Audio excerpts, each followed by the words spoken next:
কখনো ভেবে দেখেছেন এমন একটা দেশ যার সামরিক বা অর্থনৈতিক শক্তি হয়তো বিশ্বের সবচেয়ে বেশি নয়, কিন্তু তারাই আবার বিশ্ব শান্তি রক্ষায় সবচেয়ে বড় নেতাদের একজন? না, এটা কোনো জাদু না, এটা হলো স্মার্ট কূটনীতি। আজ আমরা ঠিক এই ব্যাপারটাই বিশ্লেষণ করব। বাংলাদেশের সেই অসাধারণ কৌশল যা জাতিসংঘকে ব্যবহার করে দেশটিকে একটা গ্লোবাল প্লেয়ার হিসেবে প্রতিষ্ঠা করেছে। চলুন সেই প্লেবুকটা একটু খুলে দেখা যাক। প্রশ্নটা খুবই সোজা সাপটা, কিন্তু দারুণ ইন্টারেস্টিং। আপনার শক্তি কম, কিন্তু প্রভাব বাড়াবেন কিভাবে? যখন আপনার সেনাবাহিনী বা অর্থনীতি বিশ্বের সেরা নয়, তখন কোন জাদুতে সারা বিশ্ব আপনার কথা মন দিয়ে শুনবে? উত্তরটা কিন্তু প্রচলিত শক্তির ধারণার বাইরে লুকিয়ে আছে। আর সেই কৌশলের একদম কেন্দ্রে আছে এমন একটা তথ্য যা শুনলে আপনি হয়তো অবাক হবেন। বাংলাদেশ বছরের পর বছর ধরে জাতিসংঘের শান্তিরক্ষা মিশনে সৈন্য পাঠানোর দিক থেকে বিশ্বের শীর্ষ দেশগুলোর একটা। এই একটা পদক্ষেপই কিন্তু বিশ্বমঞ্চে বাংলাদেশের পরিচয়ের ভিত্তি আর তার প্রভাবের মূল চাবিকাঠি। কিন্তু প্রশ্ন হল, কেন শান্তিরক্ষা? এত পথ থাকতে এই পথটাকেই কেন বেছে নেওয়া হলো? এর উত্তরটা পেতে হলে আমাদের একটু পিছিয়ে যেতে হবে, একেবারে বাংলাদেশের জন্মলগ্নে, যখন একটা নতুন দেশের জন্য বিশ্বমঞ্চে নিজের কথা শোনানোটা ছিল অস্তিত্ব রক্ষার শামিল। দেখুন, ৭১-এর স্বাধীনতা অর্জনের ঠিক ৩ বছরের মাথায় ১৯৭৪ সালে জাতিসংঘে যোগদান করাটা বাংলাদেশের জন্য একটা বিশাল মুহূর্ত ছিল। এটা শুধু একটা বিশ্ব সংস্থায় যোগ দেওয়া ছিল না, এটা ছিল বিশ্ব মানচিত্রে নিজেদের সার্বভৌমত্বের একটা আনুষ্ঠানিক সিলমোহর। একটা নতুন দেশের জন্যে জাতিসংঘের সদস্যপদ পাওয়াটা অনেকটা একটা গ্লোবাল পাসপোর্টের মতো।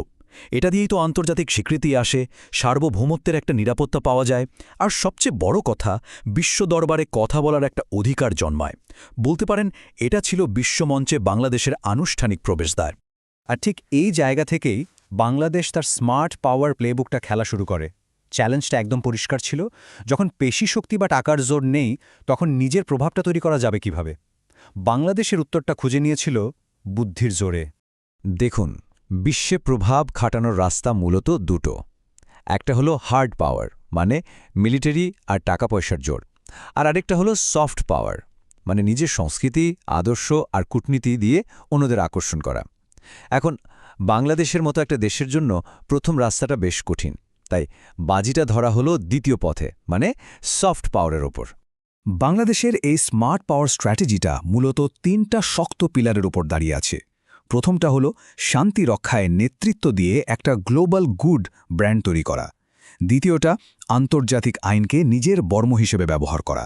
আর ৩ নম্বরটা হলো উন্নয়নের ক্ষেত্রে একজন রোল মডেল হিসেবে নিজেকে তুলে ধরা। এই ৩টা জিনিস যখন একসাথে কাজ করে, বাংলাদেশের প্রভাবটা কিন্তু কয়েক গুণ বেড়ে যায়। এই ৩টে কৌশলের মধ্যে যেটা বাংলাদেশের গ্লোবাল ব্র্যান্ডিংয়ের একেবারে মূল হয়ে দাঁড়িয়েছে, সেটা হলো শান্তিরক্ষা। এটাই বলতে পারেন বিশ্বমঞ্চে বাংলাদেশের সিগনেচার মুভ। এই একটা বাক্যই আসলে পুরো ব্যাপারটা বুঝিয়ে দেয়। শান্তিরক্ষা হল বাংলাদেশের বৈশ্বিক কূটনৈতিক স্বাক্ষর। জাতিসংঘের যে নীল হেলমেট, ওটা শুধু শান্তির চিহ্ন না, ওটা সারা বিশ্বে বাংলাদেশের সম্মান আর প্রভাব বাড়ানোর সবচেয়ে বড় একটা মাধ্যম। প্রসেসটা খুব ইন্টারেস্টিং, অনেকটা একটা ফ্যাক্টরির মতো কাজ করে। ইনপুট হিসাবে দেওয়া হচ্ছে সৈন্য, সেখান থেকে প্রথম যে জিনিসটা তৈরি হচ্ছে সেটা হলো সুনাম বা রেপুটেশন। এই সুনাম থেকে জন্মায় বিশ্বাসযোগ্যতা বা ক্রেডিবিলিটি, আর এই বিশ্বাসযোগ্যতায় ফাইনালি রূপান্তরিত হয় ডিপ্লোম্যাটিক ক্যাপিটাল বা কূটনৈতিক পুঁজিতে। এটা এমন একটা সম্পদ যা চোখে দেখা যায় না, কিন্তু দর কষাকষির টেবিলে এর দাম অনেক। তার মানে শান্তিরক্ষার মাধ্যমে বাংলাদেশ এক ঢিলে 4টে পাখি মারছে। ১. বিশ্ব দরবারে দেশের মর্যাদা বাড়ছে। ২. কূটনীতিতে একটা শক্ত ভিত্তি তৈরি হচ্ছে। ৩. নিজেদের সেনাবাহিনী আরও বেশি প্রফেশনাল হচ্ছে। আর ৪. দেশের অর্থনীতিতেও কিন্তু এর একটা পজিটিভ ভূমিকা আছে। আচ্ছা, এত যে আলোচনা হলো, এই পুরো ব্যাপারটাকে যদি আমরা একটা সহজ ফর্মুলায় নিয়ে আসতে চাই, তাহলে কেমন হয়? চলুন তো দেখি, ছোট দেশগুলোর জন্য কূটনীতির এই ম্যাজিক ফর্মুলাটা আসলে কি? তাহলে ফাইনাল ফর্মুলাটা কি দাঁড়াচ্ছে? প্রাতিষ্ঠানিক অংশগ্রহণ, যেমন জাতিসংঘে থাকা, এর সাথে যোগ করুন অর্জিত সুনাম, যেটা শান্তিরক্ষা থেকে এসেছে, আর তার সাথে মেশান আন্তর্জাতিক নিয়মকানুনের প্রতি সম্মান। এই ৩টা জিনিস মিলেই বাংলাদেশের মতো একটা দেশ তার নিজের আকারের চেয়েও অনেক বড় প্রভাব তৈরি করতে পারছে।